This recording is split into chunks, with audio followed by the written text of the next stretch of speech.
Yeah, I mean, it wasn't even a month and a half after the Rams deal went down in St. Louis that he purchased the Wagner Ranch in Texas, the 535,000-acre ranch. And at first, as he's known to do, walking the line of we're going to honor the tradition of the family, blah, blah, blah. And part of that tradition, no matter how weird it may be, and I think anyone listening will understand that this was a strange deal, these people were part of a lot lease program. So they own their homes, but they lease the land where their homes sit. So this is something that's been a family tradition, something they've done for decades and decades, never thought twice about it. Well, Stan buys the land, and not 6 months later, they receive letters saying that effective February 1st, the lot lease program is over, and they've got to get off the property.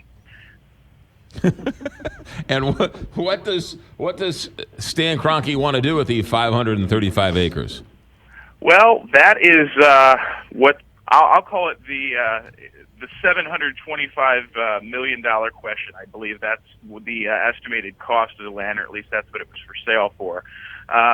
No one knows, and I've attempted to reach out to him on multiple occasions to figure out what he's going to do or what he has planned for the land. As you might not be surprised, no response back from Silent Stan.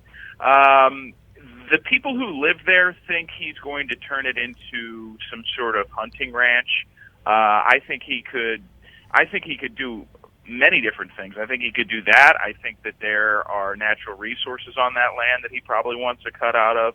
I honestly think he just wants to be the largest landowner in North America. I think it's a trophy type thing for him at this stage in the game. But I can't honestly answer that question because I don't know. Sure. So the people who had, how many people are we talking about that is kicking off the land? And from my understanding, wasn't it only a very small fraction of the 535 acres? It makes up like 2% of the whole property, which I think is one of the more disgraceful aspects of this story.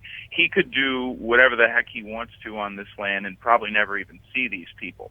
That said, they are on this portion of the property called Lake Diversion, and it's beautiful. I would encourage you to take a look at the story tonight just to see the beauty down there. But it really kind of remains to be seen, and it's just really, really sad that there couldn't be some sort of agreement worked out where, once they die, then he gets the full portion of the property. Especially since they've been living there for, years and years, for decades. So are they, or have they tried to fight it? Are they going to fight it? Or are they just going to leave? Well, they've tried to fight it, but there's really not a whole lot that they can fight. Legally, he's clean.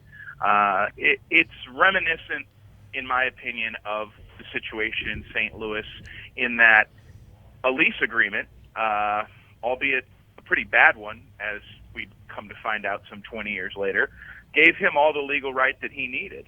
And that's basically what's going on here. Once he purchased that land from the Wagner heirs, the Wharton heirs as well, it was free for him to do whatever he wanted to. So they looked into fighting it. I think they found out pretty quickly that there wasn't much they can do.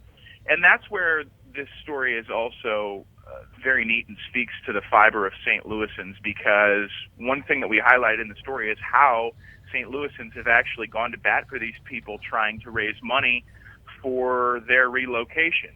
A lot of these people don't know exactly what they're going to do next. Some are fortunate enough to have a little bit more money than others. They can plan that out. They've got places to go, but some still don't. So St. Louisans have stepped up to raise some funds to make that transition a little bit easier, because after all, we know better than anybody how sketchy Stan can be. Mike Colombo, Fox 2 News consumer reporter. What are we going to see tonight on Fox 2?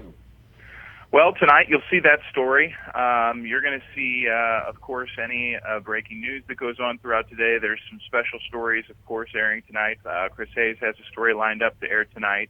And the 10 o'clock show, Elliot Davis has his You Paid For It ready to rock tonight. Ratings period, November ratings start today, so I know all the television stations in town are rolling out their special reports tonight. And we've got some good ones ready to rock on Fox 2.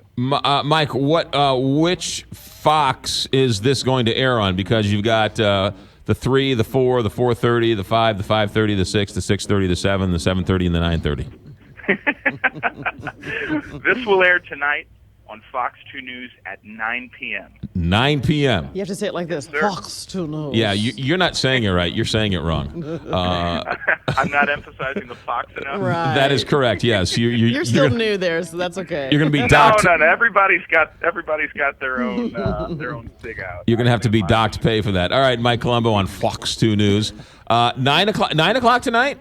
You got it. But, right, because there's no ball game tonight. So Yes. Fox News at its normal time. Mike Colombo, great stuff. Thanks for checking in.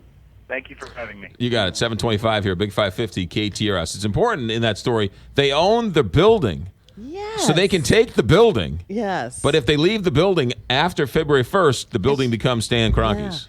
That amazes me. 2% of the hundreds of acreage Yes. that he has. Mm-hmm. And we were going to give this guy we wanted to build a stadium for this guy. Falling over ourselves. 726 here, Big 550 KTRS. When we come back, numbers on the Big 550 KTRS.